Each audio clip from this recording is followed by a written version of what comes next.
Ndërkaq, përsa i përket tani pagës mesatare.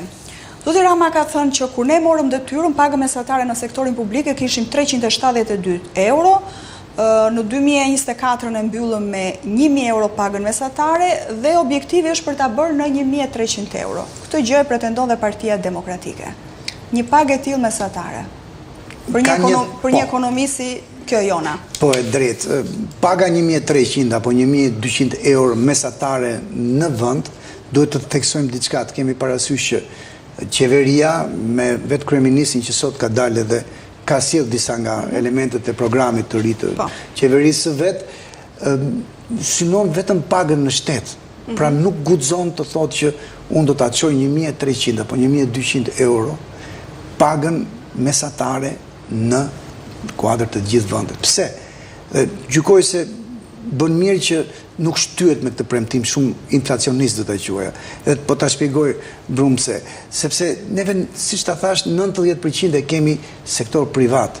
Nuk ka mundësi qeveria që ta detyroj privatin ta shtojë. Sepse nuk e subvencionon dot apo? Nuk e subvencionon dot sepse nuk mund t'i thotë që ti rrite çoj pagën mesatare, e ke tash për shembull 760 euro në një ndërmarrje. Po të marrësh ata që kanë pagën minimale, ata që kanë pagë më të lartë sepse janë drejtues apo përgjegjës sektori me radhë, dhe i del në rang ndërmarrje, po kjo arsyetim blen edhe në rang vendi, 760 euro.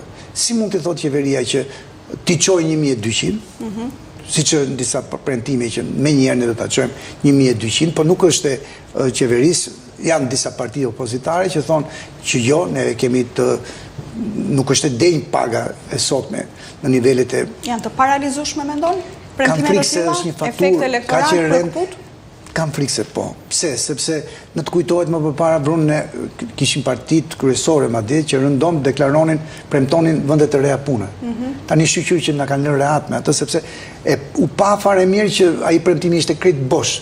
Të thoje 300.000 apo 350.000 vende pune nuk i bëj dot sepse ekonominë e kishte 80% private, në atë kohë kur e premtonin. Flas për 8 vite, për 12 vite apo për 4 vite më përpara. Tani ne kemi edhe 90% të privatizuar, akoma dhe më shumë të privatizuar. E kemi të pamundur të premtojmë që paga mesatare ne të detyrojmë ndërmarrjet private të shkojë 1200 euro. Aq më tepër që ti mund ta kërkosh atë, por nuk e ke mundësinë praktike. Sa do ta bësh në shtet? Sepse në shtet po e ke në dorë. Pra mund të gjesh fondet, dhe siç e bëri në këto 2 vitet e gjysmë të fundit, ne e dim që pati një rritje të ndjeshme në pagat në shtet, apo jo, ishte diku ke 660 euro, e ka çuar ke 900 euro, madje u tha tani edhe ndoshta është e vërtet që është 1000 euro mesatarja në shtet. Por edhe sikur ta çosh në shtet, Brun, 2000 euro, pra të bësh harakie, që atë u çmendë një moment dhe i dhe fondet për ta përballuar dyfishimin e pagave në shtet. Nuk ka asnjë lloj ndikimi ke privati, sepse privati ka mbi 1.2 milion punojës që ka një pjesë në bujqësi, një pjesë në ndërtim, një pjesë në fasoneri, një pjesë në banka, telekomunikacione e me radhë, apo në struktura tregtare.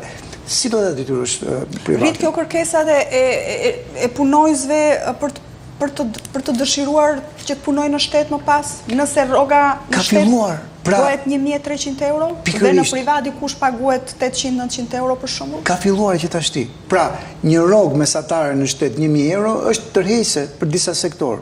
Ku? Në ndërtim për shembull, sepse rroga mesatare është shumë më e ulët se sa mesatarja në shtet.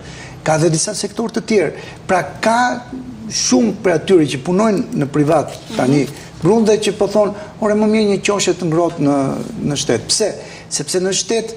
Ka dhe siguri, është dhe çështja e sigurisë. Është çështja e sigurisë e para, po është çështja edhe që nuk është se ke shumë ato që quhen përshkrime të punës, si shtëri private, për shembull, mbi kokë. Thotë, shiko se ke këtë për të bërë edhe nuk të fal. Pjesa e llogarisë është më e madhe. Pjesa e llogarisë nuk të fal. Neve jemi edhe një shoqëri pak e ngushtë në kuptimin që njohim njëri tjetrin dhe thua nëse në shtet drejtori apo drejtoresha unë dalin një orë, atëre e kam qoshe të ngrohtë. Kështu që po kërkojmë 2 herë më shumë. Pra, nëse përpara ishte thjesht siguria që ti e përmendë me të drejtë, tani është edhe niveli i pagës që është shumë tërheqës.